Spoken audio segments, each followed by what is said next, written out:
안녕하십니까? 국제무당 케이트 희영입니다.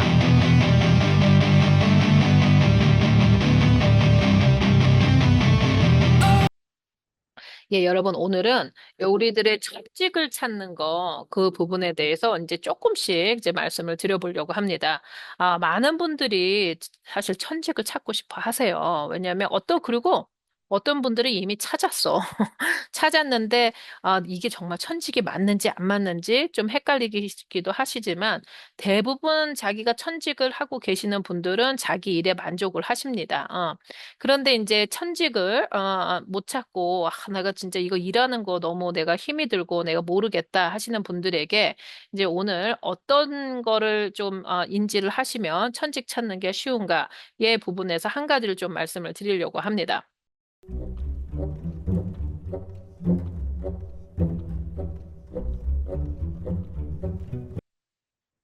자, 천직을 찾는 거에서 제가 다른 영상에서 이런 말씀을 드렸습니다.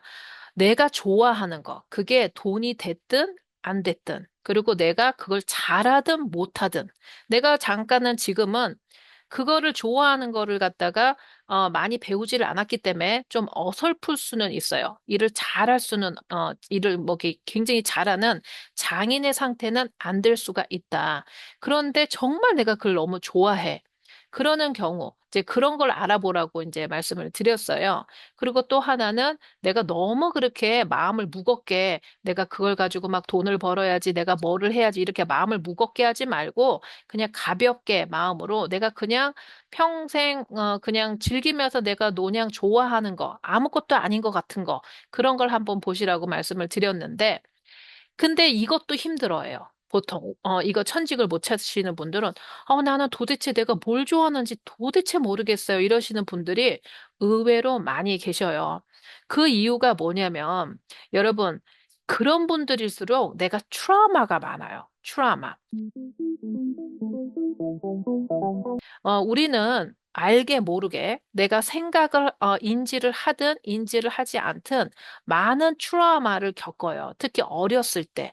그러니까 어렸을 때는 우리가 이제 아기니까 무방비 상태란 말이야. 그렇기 때문에 부모나 뭐 형제나 아니면은 주위 뭐 그 동네라든지 아니면 학교라든지 또 특히 우리나라 이 그 공교육에서 좋은 선생님도 많으시지만 옛날에 우리 어떤 선생님들은 참 무자비했던 선생들도 많아요. 저도 그 선생님들에 대한 트라우마가 꽤 있어요.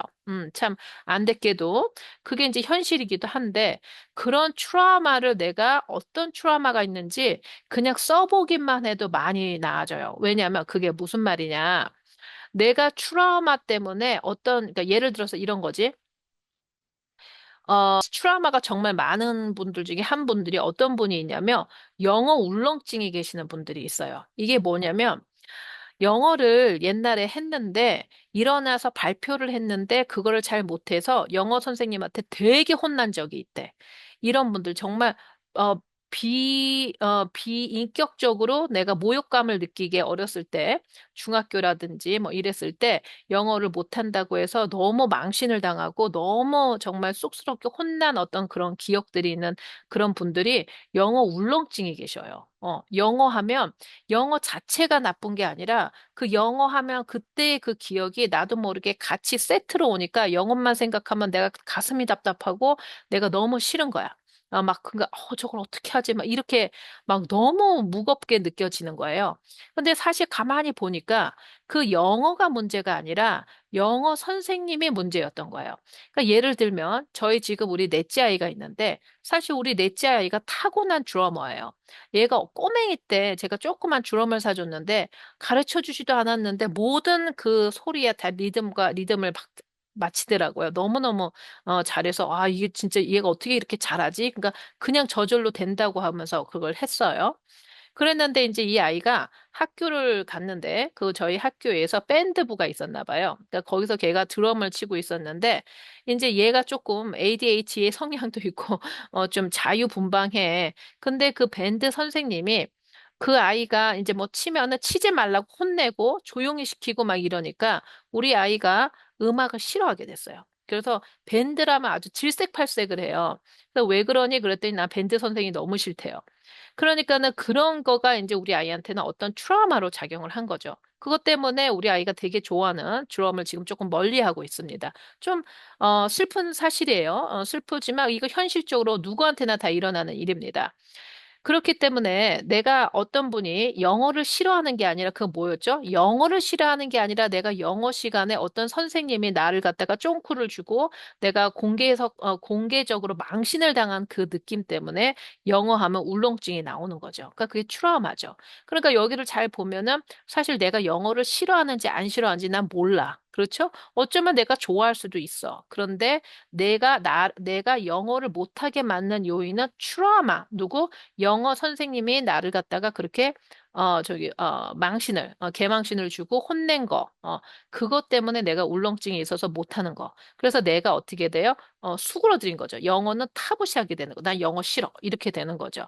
우리 아이가 밴드를 싫어하는 것처럼 그렇게 돼버리는 거예요. 그러면 여기에서 실제로 보면 내가 정말 영어를 싫어하는 건가요? 그건 아니죠. 트라우마 때문에 내가 그거를 싸잡아서 싫어하게 되는 거죠. 그러니까 이럴 때 천직을 알아보기가 힘이 드는 거예요. 만약에 우리 아이가 계속 이제 밴드를 싫어한다, 음악을 싫어한다, 이렇게 되면 정말 우리 아이는 내가 음악을 싫어하는 사람이라고 생각을 하는데 실제적으로는 아니라는 거죠. 우리 아이가 드럼을 굉장히 잘했어요. 진짜 아기 때, 2살, 3살 때부터 되게 잘했거든요. 그러니까는 그거는 아니란 거죠. 근데 그게 어떤 트라우마로 인해서 내가 내 자신을 오해하고 있는 거예요. 그러니까 이런 트라우마가 많으면 많을수록 어떻게 되겠어요? 나는 좋아하는 게 점점 없어지는 거예요. 그러니까 내가 좋아하는 거를 내가 좋아하는 어떤 그런 요소가 있다고 쳐봐. 그러면 트라우마라는 어떤 벽돌이 계속 쌓인다고 생각해 보세요, 나한테. 그러면 내가 좋아하는 걸 볼 수가 없는 거예요. 그 트라우마들 때문에. 그래서 이 트라우마를 내가 안다는 게 굉장히 중요합니다. 그러면 트라우마가 있으면 그걸 다 치료받아야 되나요? 이렇게 말씀을 하실 수도 있지만, 뭐 어떤 거는 치료를 받아야 되고 경중은 있겠지요. 그런데 어떤 거는 아는 것만으로 해도 그게 효과가 많이 없어지는 게 있어요. 그러니까 예를 들어서, 내가 영어를 싫어하는 게 아니고, 그때 선생님의 그거가 내가 싫어했구나라는 거를 내가 인지하는 것만으로 해도 50%, 70%를 그거를 내가 알아갈 수 있는 거예요. 내가 이렇구나. 그렇기 때문에 우리가 내가 어떤 트라우마가 있지라고 이렇게 살펴보는 그런 기회를 좀 적게 갖거든요. 우리는 그냥 하루하루 살아가야 되니까 정신적으로도 마음적으로도 좀 바쁜 생활을 합니다. 특히 이제 도시에서 생활을 하실 경우에는 그럴 경우에는 그러니까 내가 어떤 트라우마가 있는지 돌아볼 기회가 없는 거예요. 그런데 이제 만약에 여러분들이 평소에 일기를 쓰신다든가 아니면 뭐 글을 쓰신다든가 이렇게 되면 의외로 내가 자연스럽게 내 과거를 한번 보고 내가 생각하는 거를 이렇게 되짚어 볼 때 내가 어떤 트라우마를 갖고 있구나를 내가 볼 수 있게 됩니다. 그렇게 되면 내가 진짜 이런 걸 좋아했는데 이게 내가 좋아했었는데 이런 트라우마 때문에 내가 바뀌어졌구나. 내가 그거를 아예 멀리 등졌구나. 이런 거를 알 수가 있죠. 저 같은 경우에는 글 쓰는 걸 굉장히 좋아했습니다. 사실은 어렸을 때. 그러니까 뭔가 마음이 있으면 항상 노트에다가 이렇게 끄적끄적거리는 게 제 어떤 그런 습관이고 그게 아직까지도 있어요. 그런데 제가 어렸을 때 그 제가 쓴 글을 제 친구가 남들한테 막 공개를 하는 사건이 있었어요. 그게 저한테 굉장한 트라우마였어요. 근데 그거와 더불어서 또 제가 뭔가를 쓴 거를 저희 엄마가 그거를 보고 뭐라고 뭐라고 한 적이 있어요. 이 두 개의 트라우마가 저를 글을 못 쓰게 한 30년을 묶었어요. 제가 다시는 글을 안 썼어요. 왜냐면 내가 글을 쓰면은 나의 생각이나 영혼이 그게 드러나는 걸 다른 사람이 보면 좋은 피드백이 아니라 굉장히 나를 힘들게 하는 그런 그 경험을 줘서 제가 글을 한 30년 동안 못 썼었습니다. 그러고 나서 이제는 내가 그런 트라우마가 있었구나를 깨닫는 순간에 그 순간부터 조금씩 조금씩 움직여져서 지금의 이제 글을 쓸 수 있는 어떤 그런 시기가 됐죠. 그만큼 트라우마가 이제 우리 안에서 내가 무엇을 좋아하는지를 막아버린다는 거죠. 그래서 저는 그 트라우마가 이제 글 쓰는 트라우마가 있었을 때 글은 쓰고 싶은데 용기가 안 나는 거예요. 이게 굉장히 어렵더라고요. 내가 좋아하는 거는 아는데 굉장히 그게 어려운 그런 시기를 조금 보낸 적이 있었습니다. 그러니까 그것뿐만 아니라 우리가 살면 지금 한 50 중반 정도 되고 그다음에 저희가 어떤 산업 시대에 살고 군사 정부에 살았을 때는 사회 문화가 굉장히 강압적이고 억압적인 문화였기 때문에 트라우마 아닌 트라우마가 굉장히 많이 있어요. 한 전문가가 그 소아과 전문가이시면서 지금은 이제 영성학자로 이제 있으신 어떤 분이 그런 얘기를 하셔요. 그분 이름 제가 그분을 참 좋아하는데 이름을 까먹었어요. 예, 근데 아무튼 그분이 그런 얘기를 해요. 그분이 굉장히 강조하는 게 어렸을 때의 트라우마가 사람한테 굉장히 사람의 어떤 인격 형성을 하는데 굉장히 큰 영향을 미친다라는 어떤 책을 쓰셔서 이제 세계적인 베스트셀러가 되셨는데 이분한테 어떤 질문을 했냐면 정말 유복한 집안에 사는 그런 어린 시절도 있지 않냐. 꼭 트라우마가 없을 수도 있지 않냐. 굉장히 부모님도 유복하시고 가정 환경도 좋고 그런 사람도 트라우마가 있냐 하고 물어봤어요. 그러니까는 그 전문가가 당연히 있다고 했습니다. 왜냐하면 트라우마라고 해서 꼭 뭐가 크게 파괴되고 저처럼 무슨 그 글을 쓴 거를 갖다가 누군가가 그걸 갖다가 공개해서 제가 완전히 그 반에서 따가 되는 그런 상황이 된다든지 아니면 무슨 이렇게 비평을 받는다든지 이렇게 정말 감정적인 어떤 손실을 보는 큰 사건이 아니더라도 자금자금하게 어린아이들한테는 어떤 작은 요인도 그 아이한테는 트라우마가 될 수 있다는 거죠. 그러니까는 꼭 어떤 큰 트라우마만 뭐 전쟁이 나고 그다음에 뭐 부모를 잃고 그런 것만 트라우마가 아니라 인간은 태어나면서부터 작은 일로 어떤 작은 것도 그 사람한테는 트라우마로 이어질 수 있다는 게 사실이라는 거예요. 저도 그런 것 같습니다. 왜냐하면 그 트라우마가 어떤 사람한테는 크게 인격을 손상하는 데미지가 될 수 있지만 어떤 사람은 트라우마로 인해서 내가 세상을 보는 거나 나에 대한 어떤 생각을, 나에 대한 인식을 조금 이렇게, 좀 다른 각도로 볼 수도 있는 그런 사건이 다 있다고 저는 보거든요. 그렇기 때문에 내가 어떤 인생에서 그러니까 그 트라우마라는 게 누군가가 나한테 말 한마디를 했는데 그때 내가 감정이 굉장히, 어, 당황스러웠다라든지, 내가 놀랐다라든지, 뭐 그런 것도 하나의 작은 트라우마가 될 수가 있죠. 그런 트라우마를 지나고 나서의 나의 생각들이 어떻게 변했는지, 그리고 그전에는 나는 어땠는지를 한번 돌아보면, 아, 내가 무엇을 좋아하고 나라는 사람이 어떤 걸 좋아하는지를 조금은 좀 볼 수 있는 한 방법이 될 수 있습니다. 의외로, 특히 우리나라 같은 사회, 그러니까는, 제 연배 정도 되는 사회나 그런 분들이나 그런 분들은 이제 아까 말씀드린 것처럼 저희가 민주화 운동도 있었고 그다음에 군사 정권에서 민주주의로 가면서 굉장히 격동이 심하죠. 지금도 한국이라는 나라는 좀 안정되기보단 항상 뭔가 변화가 많은 그런 나라입니다. 예를 들어서 요즘에 있는 나라의 그 정치적인 어떤 그런 큰 이슈도 어떻게 보면 트라우마라면 트라우마할 수가 있어요. 왜냐하면 믿었던 어떤 그 리더가 알고 봤더니 다른 일을 뭐 한다 뭐 이런 식으로 그 믿음의 신뢰를 깨는 거예요. 어머 어떻게 저렇게 이런 일도 있을 수 있고요. 아니면은 또 이제 한국이라는 사회가 또 우리 한반도의 이제 한반도인들이 굉장히 그 억압이 강하죠. 그러니까 뭐냐면 굉장히 프레셔가 강하다고 잘해야 된다. 뭔가 목적주의고 굉장히 잘해야 된다. 이런 생각이 많이 있을수록 어떤 그 트라우마 그 내성에 내 인성에 트라우마가 많이 있을 수 있습니다.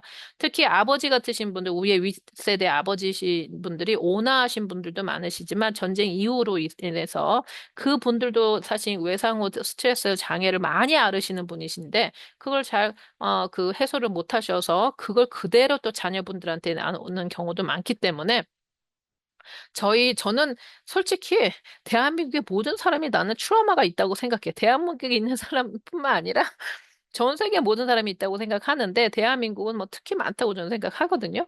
그렇기 때문에 어떻게 보면은 우리가 내가 좋아하는 게 뭔지를 잘 못 찾는 경우가 많이 있다는 거죠. 그러니까 내가 좋은 거를, 내가 뭘 좋아하는지를 모르니까 그냥 돈 되면 그냥 하는 거고, 뭐 이거 하면은 좀 편하니까 하는 거고, 그런 식으로 내가 일을 잡아간다는 거예요. 내 커리어를 그렇게 잡아간다는 거지. 근데 이제 요즘은 그렇게 하면 조금 곤란한 시대가 됐어요. 시대적으로다가. 왜냐면 정말 내가 타고난 어떤 천성에 맞는 직업을 하셔야지 이제 AI가 오고 세상이 변해도 흔들림 없이 내 일을 꾸준히 해나갈 수가 있거든요. 그런 힘이 생기죠. 그런데 그냥 돈 따라, 친구 따라, 그냥 대충, 뭐, 이게 하는 게 쉬우니까 이렇게 하는 경우에는 약간 이렇게 흔들리는 생활을 할 수 있어요. 내가 그 일을 해도, 이렇게 확신이 안 들고 내가 재미가 없기 때문에 언제든지 내가 조금 이렇게 잘릴 것 같은 느낌, 언제든지 이 잡은 없어질 것 같은 불안감들이 많이 있지요. 그렇기 때문에 일을 하면서의 그 스트레스, 그 치수가 굉장히 높아질 수 있습니다. 근데 제가 늘 말씀드리지만, 일하는 시간이 우리 24시간에서 가장 길어요. 그리고 굉장히 중요한 활동을 하는 거죠. 내 생계를 이제 유지시키는 거고, 내 가족을 부양하는 거니까. 근데 그 긴 시간을 편안하고 즐거운 마음이 아니라 항상 불안하고, 스트레스 받는 어떤 그런 시간을 보낸다면, 삶의 질로 봤을 때는 삶의 질이 좋지 않을 수 있죠. 그렇기 때문에 늘 피곤할 수 있고, 만성 피로 증후군도 나올 수 있고, 그런 거죠. 그렇기 때문에 제가 지금 말씀을 드리는 거는 내가 내 천성을 찾기 위해서는 우선 내 인생에 혹시 어떤 트라우마가 뭐가 있는지를 한번 혼자 적어보세요. 남들한테 안 알려줘도 내가 혼자 한번 내가 어떤 트라우마가 있지 하고 한번 보면 여러분 보여요. 나 이거 좋아했는데 이 일 때문에 내가 이걸 안 하는구나 라는 것들이 좀 툭툭툭 보입니다. 그래서 내 천직을 찾을 때 두 번째 단계라고 보시면 나에게 어렸을 때나 아니면 뭐 컸었을 때라도 나에게 어떤 트라우마가 있는지를 한번 살펴보시는 거. 그게 나의 천직을 찾는데 좀 도움이 되는 어떤 하나의 방법이 될 수 있습니다. 영상이 도움이 되셨으면 좋겠습니다.